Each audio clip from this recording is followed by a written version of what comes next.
बरखा का जन्म बारिश के मौसम में हुआ था, इसीलिए उसे बारिश से बड़ा प्यार था। वो हर साल सावन के महीने का इंतजार करती और किसी मोरनी की तरह नाचती। इस बार ये सावन का महीना उसकी किस्मत ही बदलने वाला था, क्योंकि वो जब नींद में सोई हुई थी, तभी उसकी माँ विभा उसके पास आकर उससे कहती है। अरे उठ जा बरखा, कब तक घोड़े बेचकर सोती रहेगी। जल्दी उठ और रेडी हो जा, आज तुझे देखने वाले आ रहे हैं। अरे माँ, देखने ही तो आ रहे हैं ना, मुझे सोने दो, मैं सोती रहूंगी और वो मुझे देखकर चले जाएंगे। अगर पसंद आ गई तो मुझे जगाकर बता देना और बात भी आगे बढ़ा लेना। उठ जा मेरी माँ, या तेरे ऊपर पानी डालूं तब जगेगी। बरखा अपनी माँ की बात सुनकर डर जाती है और उठकर तैयार हो जाती है। जिसके बाद में आलोक नाम का एक बुजुर्ग अपनी पत्नी शीतल और बेटे विपिन के साथ बरखा को देखने आता है और सबको वो बहुत पसंद आती है। जिसके बाद वो लोग रिश्ता पक्का करके चले जाते हैं। कुछ दिन बाद शुभ मुहूर्त पर दोनों की शादी होती है।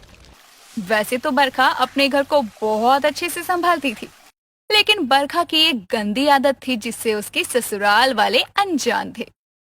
और वो क्या थी, ये आगे जानते हैं। ऐसे ही एक दिन वो रसोई में थी कि तभी उसकी सास उसे टोकती है। बहू, ओ मेरी प्यारी बहू, जरा मेरी बात तो सुन। जी माँ जी, बोलिए क्या हुआ। बहू, तूने मेरे घर को कितने अच्छे से संभाला है। बहू, मैं तो तुझसे बहुत खुश हूँ, लेकिन मैंने तुझे कभी पानी पीते नहीं देखा। आप भी क्या फालतू की बातें करने बैठ गई। आप चलिए, मैं चाय पकौड़े लेकर आती हूँ। बारिश का मौसम है, आराम से बैठकर खाना। तेरी जैसी बहू भगवान सबको दे। जा जा जल्दी लेकर आ। इतना कहकर शीतल हॉल में जाकर बैठ जाती है और बरखा एक कप चाय और पकौड़े लेकर आती है, जिसे देखकर शीतल हैरान होकर सवाल करती है। तेरी चाय कहाँ है बहू? तू बस एक ही कप चाय लाई है, तू नहीं पिएगी क्या चाय? वो माँ जी, मैंने छत पर कपड़े सुखाए हैं, मैं उतार कर लाती हूँ, बारिश का मौसम है। इतना कहकर बरखा छत पर कपड़े लेने के बहाने से चली जाती है और अचानक तेज बारिश होती है।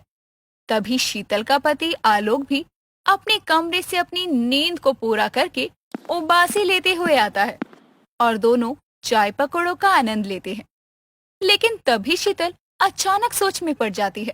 कहीं बहू बारिश में फिसल कर गिर तो नहीं गई ना? अभी तक आई नहीं। ऐसा करती एक बार जाकर देख लेती हूँ। हाँ, सही कह रही हो।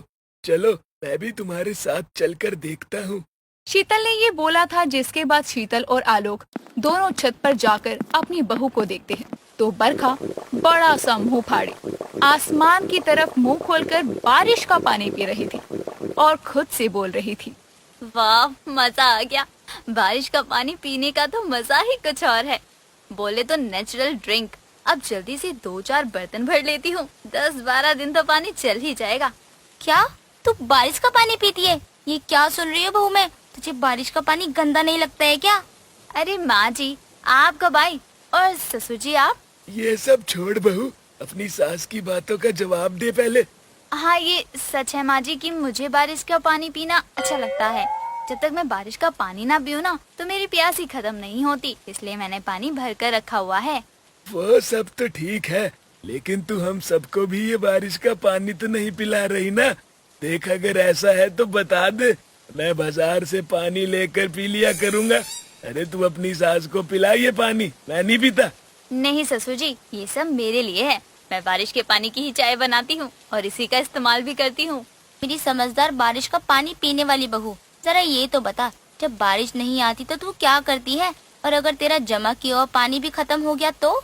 माँ जी, हमारे शहर में तो बारिश होती रहती है, इसलिए ज्यादातर पानी कम नहीं पड़ता, और अगर पड़ गया तो मजबूरी का नाम महात्मा गांधी, यानी मैं शावर के नीचे नहाते हुए वही पानी पी लेती हूँ। बारिश के पानी जैसा ही फील आता है। छी छी छी, राम राम, कितनी गंदी है बहू तू। अगर तूने बारिश का पानी पी लिया हो तब मेरे साथ नीचे चल ले, मेरा बेटा ये बताएगा तुझे आकर। इतना कहकर शीतल आलोक और बरखा के साथ नीचे आ जाती है। सब हॉल में बैठे हुए थे। कुछ देर बाद विपिन भीगा हुआ ऑफिस से घर आता है। वो ठंड से कांप रहा था और उसे देखकर शीतल कहती है। जब बारिश आ रही थी तो बस से भीग कर क्यों आया? किसी कैब से आ जाता।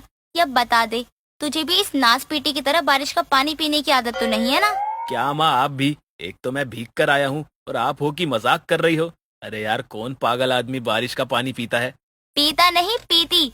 तेरी बीबी और मेरी बहू पीती है, यकीन नहीं तो पूछ ले इससे। शीतल की बात पर बरखा मुंडी हिलाकर हाँ में इशारा करती है और ये सुनकर विपिन चुप्पी साध लेता है और कमरे में निकल जाता है।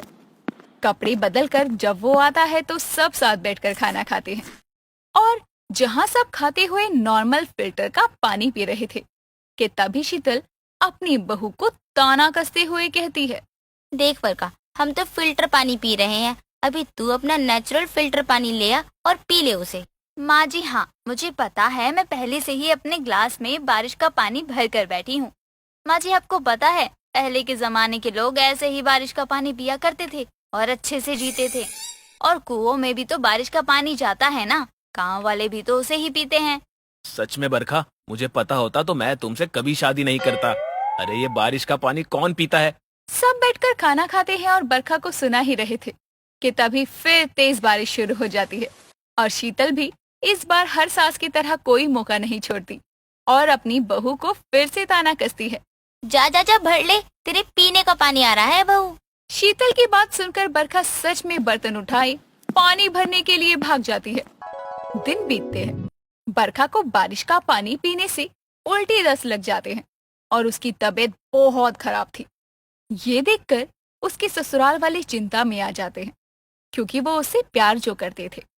शीतल, आलोक और विपिन जल्द से जल्द डॉक्टर को घर पर बुलाते हैं और डॉक्टर बरखा को चेक करके बोलता है, जी देखिए, घबराने की कोई बात नहीं है। आपने जरूर कुछ गलत खा पी लिया होगा जिसकी वजह से आपको ये परेशानी हो रही है।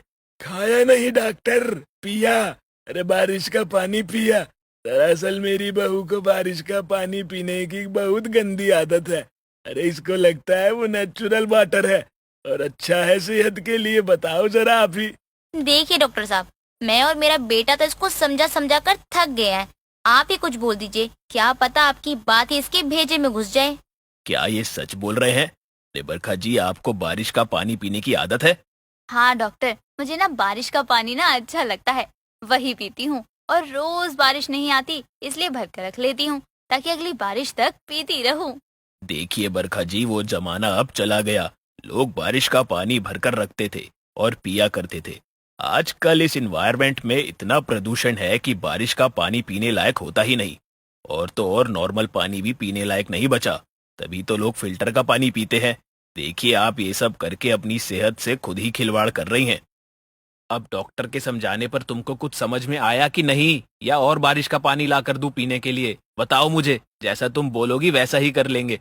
नहीं, मुझे समझ आ गया है कि बारिश का पानी पीने के लिए नहीं होता और मैं ऐसी गलती फिर कभी नहीं करूंगी। मैंने आप सबको परेशान किया, मुझे माफ कर दो, अब से ये गलती नहीं होगी, मैं वादा करती हूँ। अच्छी बात है बहू, जो तू बीमार पड़ गई। अगर तू बीमार नहीं पड़ती ना तो डॉक्टर नहीं आता, और डॉक्टर नहीं आता तो तुझे ये सब बातें समझ में भी नहीं आती। तू ऐसे ही बारिश का गंदा पानी पीती रह जाती और हो सकता है तुझको कल को कोई बड़ी बीमारी लग जाती, तो तू क्या करती? शुक्रिया डॉक्टर, अब से ऐसा कभी कुछ नहीं होगा। मैं बारिश में बस नहाया ही करूंगी, उसका पानी तो बिल्कुल भी नहीं पीऊंगी।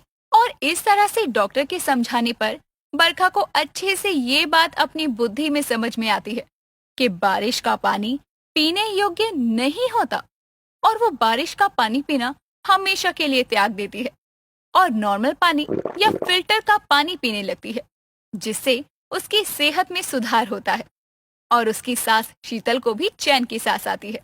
लेकिन कुछ दिन बाद जब शीतल अपनी बहू का पीछा करती है तो देखती है कि बरखा एक मटकी को लेकर किसी रास्ते से जा रही थी। शीतल उसका पीछा करती है तो पाती है कि उसने अभी भी बारिश का पानी पीना तो छोड़ दिया था, लेकिन अब उसने बरमे का पानी पीना शुरू कर दिया था।